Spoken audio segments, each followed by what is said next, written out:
بسم اللہ الرحمن الرحیم۔ شروع کرتا ہوں اللہ کے پاک نام سے جو بڑا مہربان نہایت رحم والا ہے۔ دیکھتی آنکھوں اور سنتے کانوں کو السلام علیکم۔ بہنوں بھائیوں دوستوں اور بزرگوں، آج ہم اس اسلامی تعلیمات اور واقعات کی ویڈیوز میں ہم بیان کر رہے ہیں کہ اللہ تعالیٰ نے قرآن مجید میں جالوت کے بارے میں کیا فرمایا ہے۔ ہم ان کی داستان کی سیاق و سباق اور درپیش چیلنجوں اور مشکلات پر ایمان کی حتمی فتح پر گفتگو کریں گے۔ اس تحقیق کے ذریعے ناظرین جالوت کی کہانی کے روحانی اور اختلافی مضمرات کی گہری سمجھ حاصل کریں گے، جیسا کہ مقدس متن میں پیش کیا گیا ہے۔ تو دوستو، اللہ تعالیٰ نے سورہ بقرہ کی آیت نمبر 250 میں فرمایا، اور جب وہ جالوت اور اس کی فوجوں سے ملنے کے لیے آگے بڑھے تو پکارنے لگے، اے ہمارے رب، ہم پر صبر کی نوید نازل فرما اور ہمارے قدم جما دے اور ہمیں کافروں پر غلبہ فرما دے۔ اللہ تعالیٰ نے سورہ بقرہ کی آیت نمبر 251 میں فرمایا، چنانچہ انہوں نے اللہ کے احکام سے ان کی شکست دی اور داؤد نے جالوت کو قتل کر دیا، اور اللہ نے اسے داؤد کو بادشاہی، طالوت اور سمیل کی موت کے بعد اور حکمرانہ نبوت دی، اور اس پر دو چیزیں سکھائی جو اس نے وصیت کی۔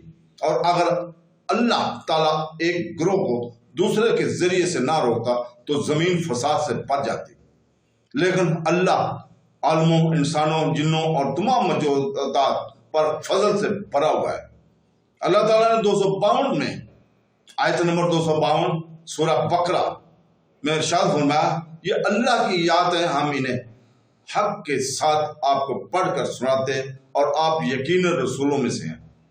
تفسیر ابن کثیر کہتے ہیں، جب وہ وفادار جماعت جو طالوت کی کمان میں تھوڑے تھے اپنے دشمن سے جو جالوت کی کمان میں تھے بہت تھے کا سامنا کیا، انہوں نے دعا کی کہ اے ہمارے رب، ہم پر صبر نازل فرما، یعنی ہم پر اپنی طرف سے صبر نازل فرما اور ہمارے قدم جما دے، یعنی دشمن کے خلاف ہمیں بھاگنے اور کمزور ہونے سے بچا اور ہمیں کافروں پر غلبہ عطا فرما۔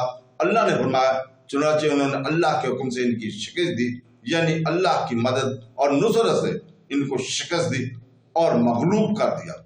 پھر اور داؤد نے جالوت کو قتل کر دیا۔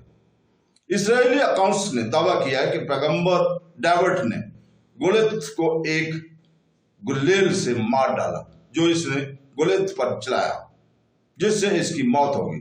طالوت نے وعدہ کیا کہ جو بھی جالوت کو قتل کرے گا وہ اس کی بیٹی سے شادی کرے گا اور اسے بادشاہی اور اقتدار میں شریک کرے گا۔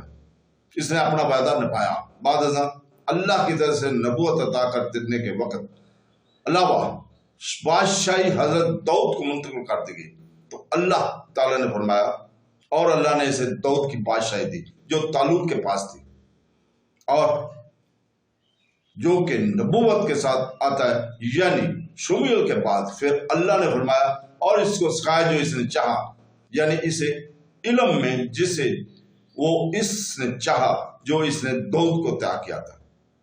آگے اللہ تعالیٰ فرماتا ہے، اور اگر اللہ لوگوں کے ایک گروہ کو دوسرے کے ذریعے سے نہ روکتا تو یقیناً زمین میں فساد ہوتا۔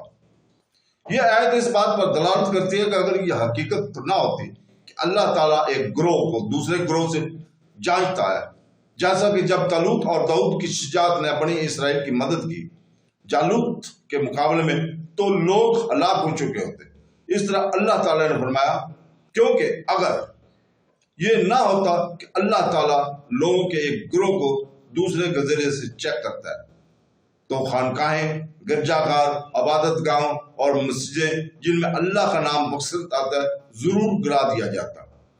اللہ نے پھر فرمایا، لیکن اللہ تعالیٰ عالم، انسانوں، جنوں اور تعلیمی موجودات پر فضل سے بھرا ہوا ہے، یعنی وہ اپنی رحمت اور فضل سے ان سے بعض ٹھیک کرتا ہے، یعنی اللہ تعالیٰ اپنے تمام افعال اور بیانات میں حکمت، اعلیٰ اختیار اور اپنے مخلوق کے خلاف واضح دلیل رکھتا ہے۔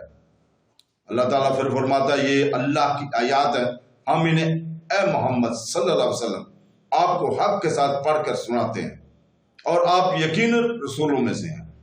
اس آیت میں کہا گیا کہ اللہ کی یہ آیات جو ہم نے آپ کے لیے سچائی کے ساتھ بیان کیے ہیں وہ بالکل اس طرح کے مطابق ہے جس طرح یہ کہانیاں واقع ہوئی ہیں، اور اس سچائی کے مطابق جو ابھی تک کتابوں میں موجود ہیں، جن کو علماء الہی نے کہا ہے۔ اسرائیل جانتا ہے، اور اللہ تعالیٰ نے فرمایا اے محمد صلی اللہ علیہ وسلم آپ رسولوں میں سے ہیں، اپنی نبوت کی سچائی پر زور دیتے ہوئے۔ تو دوستو اللہ تعالیٰ سے دعا ہے کہ وہ ہمیں قرآن مجید کو ترجمہ اور تفسیر کے ساتھ پڑھنے کی اور اللہ تعالیٰ کی قرآنی احکامات اور سنت رسول پر عمل کرنے کی توفیق عطا فرمائے۔ آمین ثم آمین۔ اللہ حافظ۔